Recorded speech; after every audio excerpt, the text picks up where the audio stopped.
Hey, what's going on, you guys? It's Aces High, and today I'm bringing you guys some more of our World War One series. So I'm actually super excited. This series on World War One is just kind of a war that I don't know too much about. Um, I know that I was always kind of raised thinking the Germans were the primary power, but it seems like the Ottomans and was it Austro-Hungarians, Hungary, uh, are kind of also the main powers. I'll see how the war kind of develops. I also learned growing up that there was some chemical warfare going on and a lot of trenches.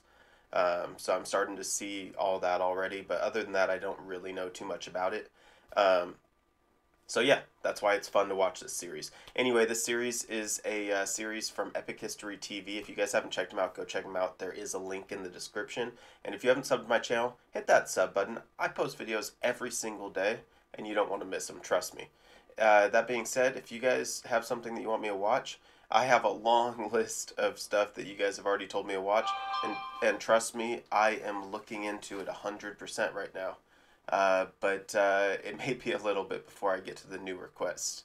That being said, I'm going to sit back, shut up, and this is going to be part 3. It's going to be 1916. Go watch 1914 and 1915 if you guys haven't already.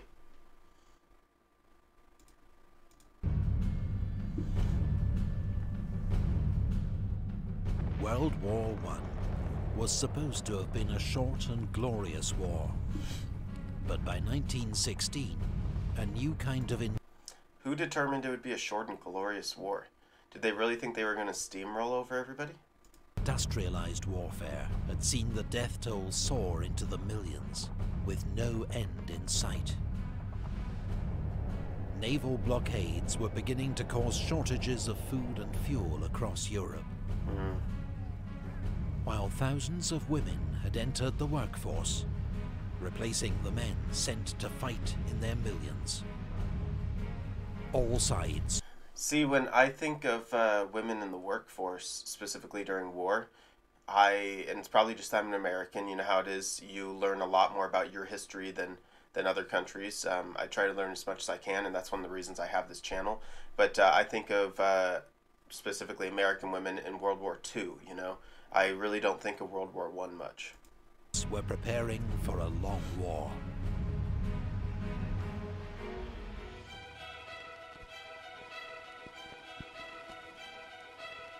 The war has raged for a year and a half as the Allies continue to battle the Central Powers, recently joined by Bulgaria.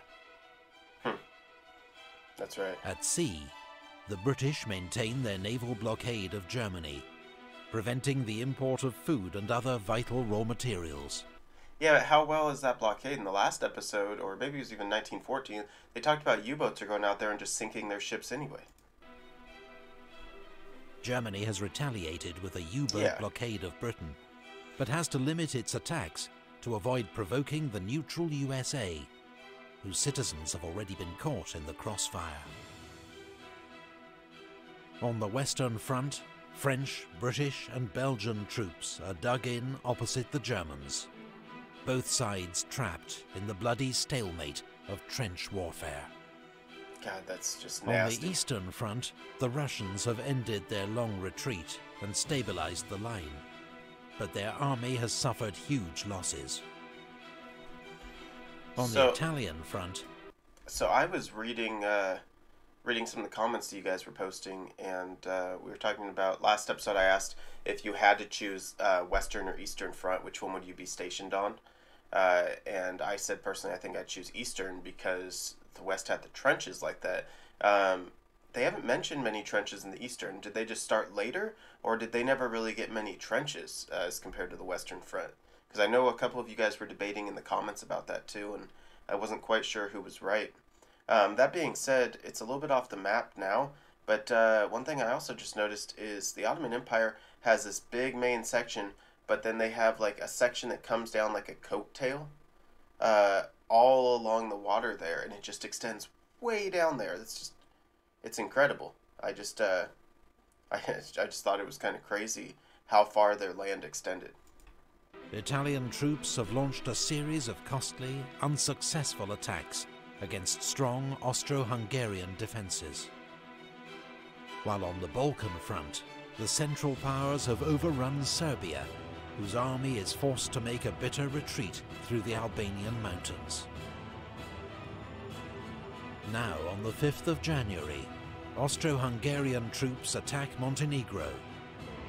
They are delayed at the Battle of Mojkovac, but 3 weeks later, Montenegro is forced to surrender. On the Caucasus front, the Russians launch a surprise winter offensive against Ottoman Turkish forces. Really? 6 weeks later, Russian troops occupy the city of Erzurum. In April, they capture the Black Sea port of Trebizond. Meanwhile, the British transport 2 motorboats to Lake Tanganyika in Africa. Sorry to pause it, but this is exactly what I was just talking about. Look at this stretch of land that the Ottomans have here. Is it just that they held on to their sea land when all this land was taken, or something else? I mean, I'm sure I'm going to learn about all this when I get into my Ottoman Empire series. I'm really excited because I don't know much about them. But did all this used to be Ottoman as well? Let me know in the comments. I know, or I was pretty sure at least, that part of this used to be Ottoman, right? Like Northern Africa? I mean, didn't it used to be quite a bit bigger? Yeah. I don't know. Africa. They finally arrive after a 10,000-mile trip by sea and land, and help the British seize control of the strategic lake from local German forces. The same month, in German Cameroon, German troops besieged on Mora Mountain for 18 months finally surrender to the Allies. Okay. It marks the end of the Cameroon campaign.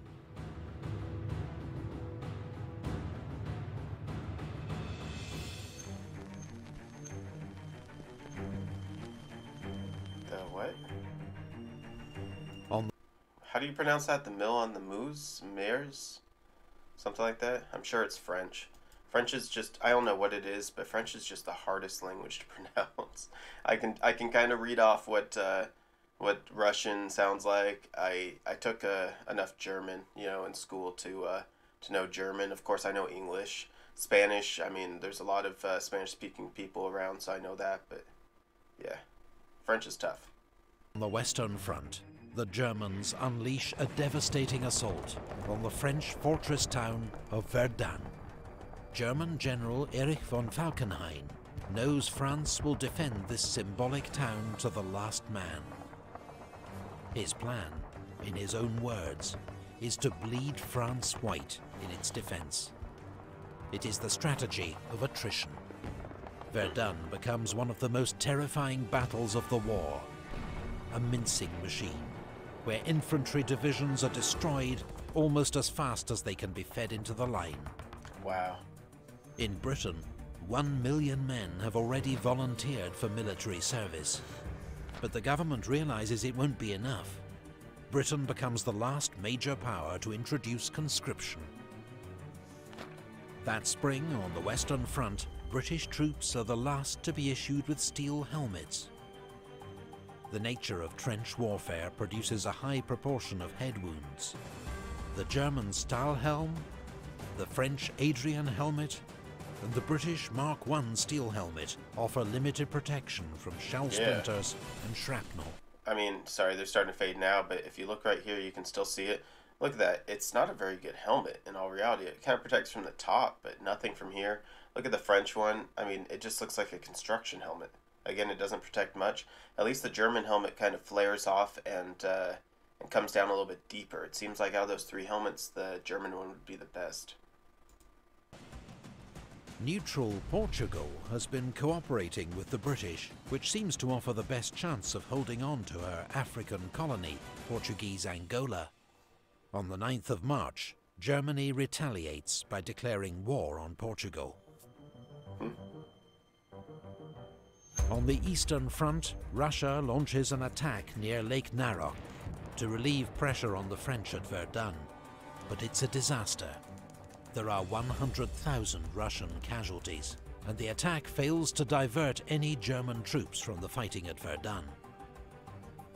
In Dublin, Irish Republicans launch an armed revolt against British rule. It becomes known as the Easter Rising, and is put down after 6 days of street fighting. What a time for it too, you know? Was did that have anything to do with their draft, their conscript? Did they include as part of the UK or something? Did Britain include Ireland in that? Did they force them into the war, and maybe that's why they were revolting? I mean, one of, I'm sure, many reasons, but just kind of the thing that pushed them over the edge. That's just a guess, but let me know how close to right I am. In the Middle East, after a 5-month siege, British forces at Kut surrender. General Townsend leads 9,000 British and Indian soldiers into captivity. About half later die from starvation or disease. Britain wants Arab support in its fight against the Ottoman Empire, so it's promised Arab leaders an independent Arab state after the war. But now, Britain and France secretly sign the Sykes-Picot Agreement, planning after the war to divide the Middle East into British and French zones of control. Wow. Unaware of this deal, Hussein bin Ali, Sharif of Mecca, leads the Arabs in revolt against Turkish Ottoman rule. In the Battle of Mecca, his forces seize control of the Holy City. On the Italian front, Austro-Hungarian forces launch a surprise attack at Asiago. Italian defences give way. Austro-Hungarian troops are poised to break through into northern Italy. It's always, I know this is going to sound stupid, but it's just always kind of funny when you see names that you recognize from something completely different. I mean, like, you look at the Champagne region of France. A lot of things, it's just they have names based off where they came from. I know this is going to sound crazy, but like the specific type of cheese, Asiago, did it originally, if somebody knows, did it originally come from this area or from this specific city or anything like that? Just let me know. It's just a shot in the dark, but I mean, they share a name, you know? That month in the North Sea, the German High Seas Fleet clashes with the British Grand Fleet at the Battle of Jutland. Oh, wow. In the only major naval battle of the war, the British suffer heavier losses, but claim victory as the German fleet withdraws and does not re-emerge from its base for the rest of the war. Really?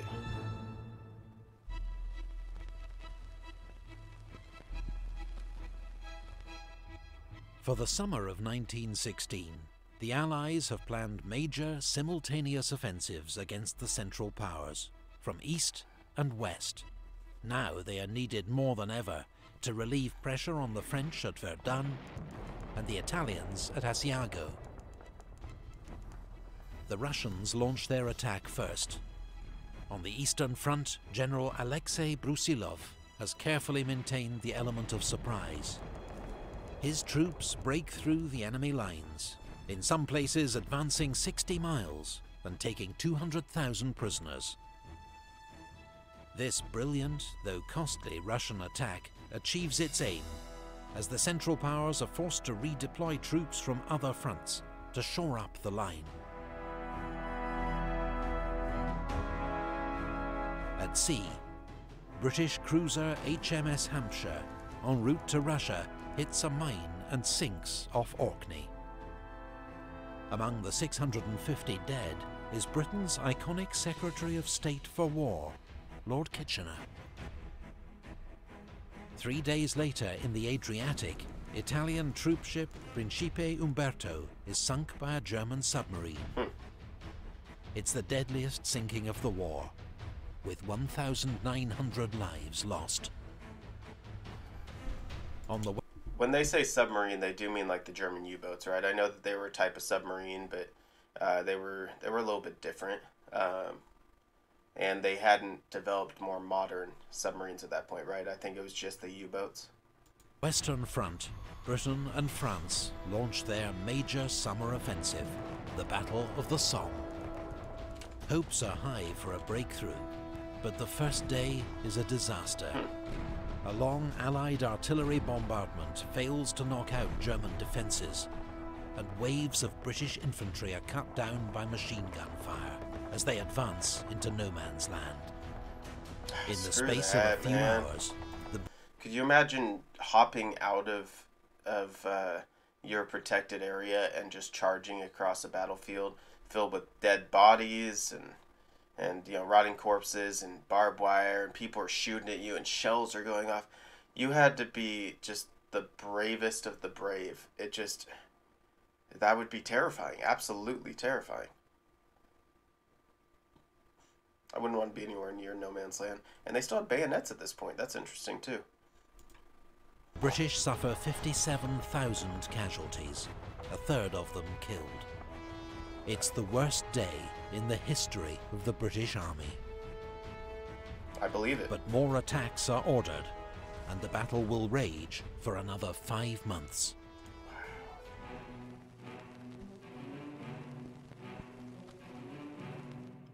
Encouraged by the Russian advance, Romania joins the Allies. But despite an initially successful advance into Transylvania, Romania quickly faces a counter-offensive from German, Bulgarian and Austro-Hungarian forces. Oh, wow. The Allied force at Salonika tries to support Romania by launching their own offensive towards Monastir. I mean, I guess that kind of makes sense. A new power pops up. They're not the strongest power. What do you do if you're the German, Austrian, Bulgarian side? You turn around and you smack them down before they can get real power. Try to take them out right away, quickly. With Serbian troops in the lead, there are small gains, but dogged Bulgarian resistance prevents a breakthrough. On the Western Front, General von Falkenhayn finally calls off the attack at Verdun. The French army has honoured their commander, General Nivelle's promise. Ils ne passeront pas. They shall not pass. But victory comes at a terrible price. 365,000 casualties. The Germans lose almost as many. Wow. Verdun remains one of the bloodiest battles in human history. One thing to point out, and somebody did point this out to me in the comments on one of my previous videos, when they say casualties, I guess when I think of a casualty, I think of death. But they had a good point, just because that's the first thought that comes to my mind.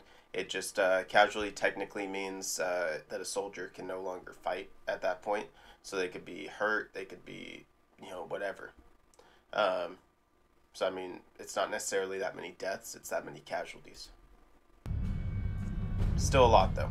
For his defeat at Verdun, Falkenhayn is sacked, and Germany's heroes of the Eastern Front, von Hindenburg and Ludendorff, take command in the west.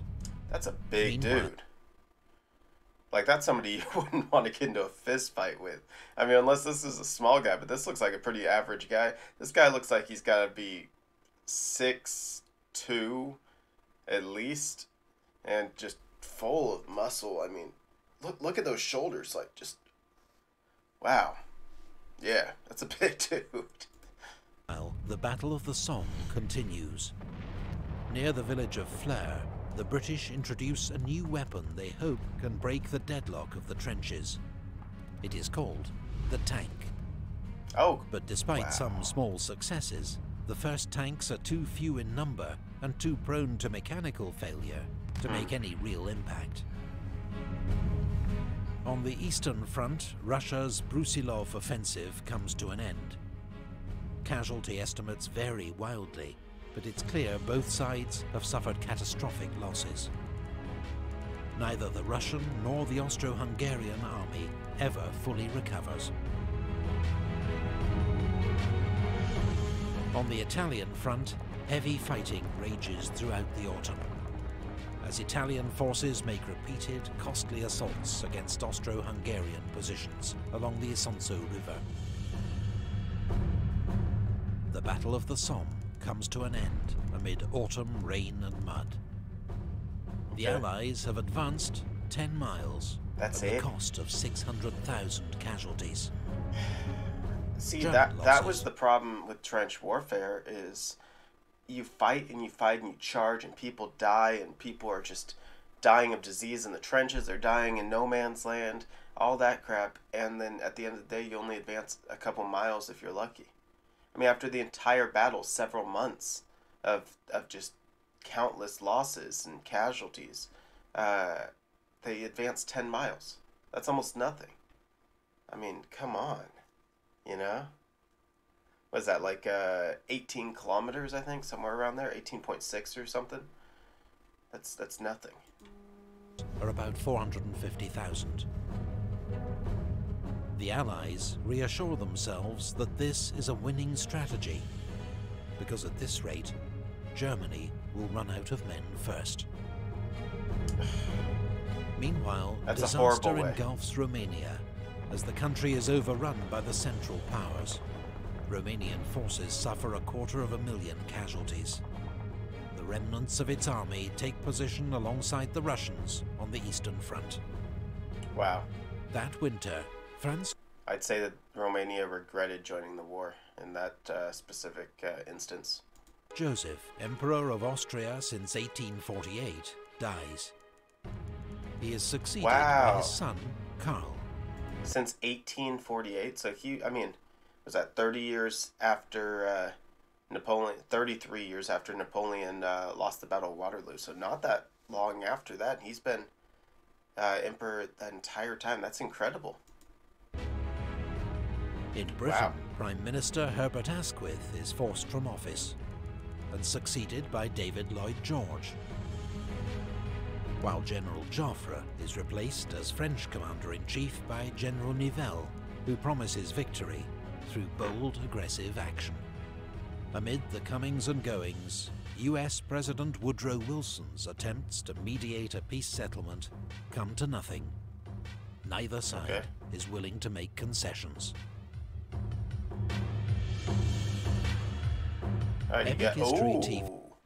That's something I'm really interested in. To be fair, though, I kind of love pirates. Always have.